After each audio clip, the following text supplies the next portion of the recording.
कार्यक्रम में हमारे बीच हमारे अतिथिगण आए थे, जो इस गोंडवाना गणतंत्र पार्टी के सुप्रीमो आदरणीय तुलेश्वर सिंह मरकाम जी, उनके साथ आए सम्माननीय राष्ट्रीय महासचिव भैया श्याम सिंह मरकाम जी, हमारे बीच गोंडवाना का अलग जगाने वाले, संगीत के माध्यम से जिन्होंने एक दिशा दिया और दिशा देने वाले आदरणीय भानु रंगीला जी, साथ में हमारे यहाँ पर इस कार्यक्रम में आए प्रदेश के, राष्ट्र के पूरे विंग, वो चाहे जिला हो, संभाग हो, सबके प्रमुखों को, साथ ही साथ हमारे इस मंच में आए मेरे पिता तुल्य नागरिक बंधुओं, मेरे मातृशक्तियों, जवान मित्रों, बच्चों, साथियों, आप सभी को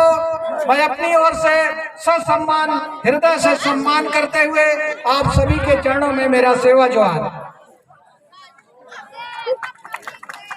साथियों, कहावत है, ग्रंथ गुरु गंतव्य बिना, ग्रंथ गुरु गंतव्य बिना सारा गोंडवाना भटक गया, वरना तब हम राजा थे और आज भी राजा होते। यानी ग्रंथ गुरु गंतव्य बिना, ग्रंथ यानी हम लोगों का जो साहित्य है, लिटरेचर है, लिटरेचर के बिना, साहित्य के बिना कोई भी समाज मिट जाता है, झुक जाता है। एक बहुत बड़ा विद्वान मैक्समुलर भट्ट ने भी ये बात कहा था, जो वेदों का ज्ञाता माने जाते हैं, जो अंग्रेजी का भाष्य करता थे, जो वेद पुराण सबको जानते थे, उनने इस बात को रखा था कि a people that can fill no period in the past in its history and literature loses the mainstay of its national characters। यानी जिस जाति का प्राचीन गौरव, पुरावृत्त और साहित्य पर गर्व नहीं होता, वो जाति जीवन के प्राधान अवलंबन पे मिट जाता है, झुक जाता है, समाप्त हो जाता है। वही दशा आज हम लोगों का है। ये समाज कोई भीरू जमात नहीं है, कोई छोटे मोटे जमात नहीं है। ये जमात 1800 वर्षों तक राज्य किया है। ईस्वी सन 150 से लेकर 1751 अर्थात 1800 वर्षों तक राज्य किया। इस जमाने में, जिनके जमाने में 5 तोले सोने का सिक्का चलता था, यदि आप लोगों को मालूम न हो, आप लोगों को यदि यकीन न होता हो, तो इंडियन म्यूजियम, कलकत्ता के इंडियन म्यूजियम में चले जाइए, जहां भारत का संग्रहालय इंडियन म्यूजियम में, वहां पे गोंडवाना का जिस समय संग्राम शाह का जमाना था 1280 में, उस समय गोंडवाना समकालीन 5 तोले सोने का सिक्का आज भी देख सकते हैं। यानी हमारे पूर्वज कितने ईमानदार थे, कितने अच्छे थे, जिन्होंने सोने का सिक्का चलाया था। तो साथियों, आप लोग राजा महाराजा के औलाद हैं, लेकिन ग्रंथ गुरु गंतव्य बिना सारा गोंडवाना भटक गया, वरना तब हम राजा थे और आज भी राजा होते। यही कारण, न तो हम अपने भाषा जानते, न अपने साहित्य को खोज करते। भाषा माने माता। जो व्यक्ति अपने माँ को नहीं पहचान सकता, उसका दुनिया में कोई सम्मान नहीं होता, कोई कदर नहीं होता।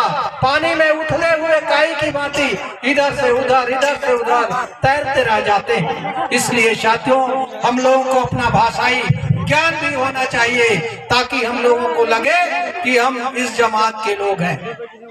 मैं पहले भी बता चुका हूं, जब पहली बार कचारगढ़ गया था, वहां के लोगों ने मुझे पूछा कि माँ बेगे हंदा तो ना, कि आप किस जाति के हो, कहां से आए हो। मैं कोई जवाब नहीं दे पाया। उनने नहीं स्वीकार किया कि आप गोंड हो।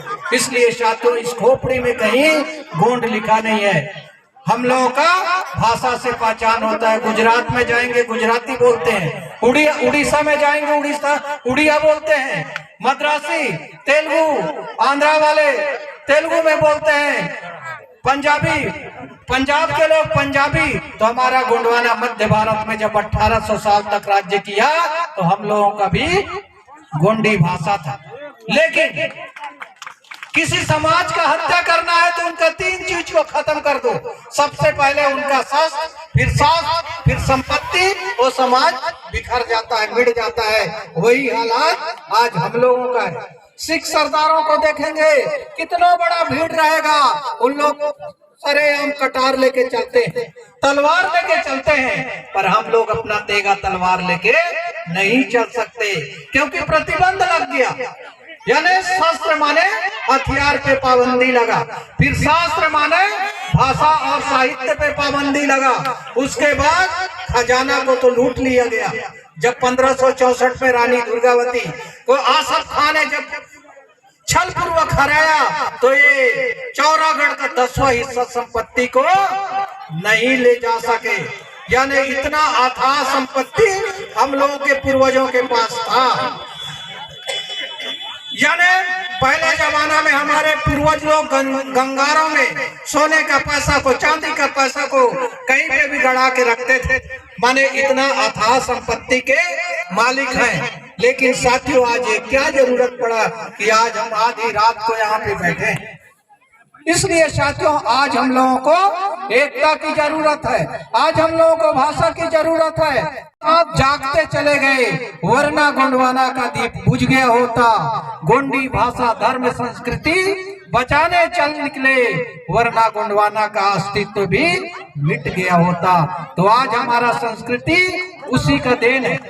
इसलिए साथियों, मैं आप सभी लोगों से इस कम समय में आप लोगों को यही कहना चाहूंगा कि भीमराव अंबेडकर जी, जिनने संविधान का निर्माण किया, जिनके बारे में आप सभी लोग जानते हैं, किसी भी बड़े बड़े शहरों में उनका इस तरीके से उंगली से इशारा किया हुआ फोटो देखते होंगे, चित्र देखते होंगे, उनका यही इशारा होता है कि the political power is the master की टू ऑल सोशल प्रोग्रेस, यानी राजनीतिक शक्ति ही समाज की समुन्नति विकास की कुंजी होता है। माने ये समाज का विकास का कुंजी होता है, पॉलिटिकल पावर, राजनीतिक शक्ति। दादाजी ने यही सहारा आप लोगों को दिया, यही रास्ता दिया कि ये समाज के लोग जिसे देखने के बाद हमें पीड़ा होता है, कसक होता है, दुख होता है। दादाजी ने जब चला तो एक झोपड़ी से निकला था और उन्होंने समाज का उत्थान करने के लिए, समाज को आगे ले जाने के लिए, समाज को सदन तक पहुंचाने के लिए, समाज में भाषा धर्म संस्कृति के लिए उनने एक रास्ता दिया। वो था पॉलिटिकल पावर, वो था राजनीतिक शक्ति। जिस दिन आपका बेटा सदन में जाएगा, जिस दिन आपका बेटा मुख्यमंत्री बनेगा, जिस दिन आपका बेटा प्रधानमंत्री बनेगा, उस दिन भाषा की आजादी के बारे में बात करेगा, बहस करेगा, विधेयक लाएगा और गोंडी भाषा को भारत की संविधान की 8वीं अनुसूची में दर्ज करने के लिए बहस करेगा और करवाएगा। इसलिए साथियों, हमारा लड़ाई हमारी भाषा और धर्म संस्कृति की है। तो इस प्रकार से साथियों, आप लोगों ने इस मध्य रात्रि में अपना अमूल्य समय दिया है। बड़ा देव से मैं सानिध्य चाहता हूँ, बड़ा देव का आशीर्वाद चाहता हूँ कि आप लोगों का राजपाट फिर से वापस आए और गोंडवाना साम्राज्य फिर से कायम हो और हम सब लोग राजा महाराजा के औलाद हैं, फिर से हम राजगद्दी की ओर लौट जाएं।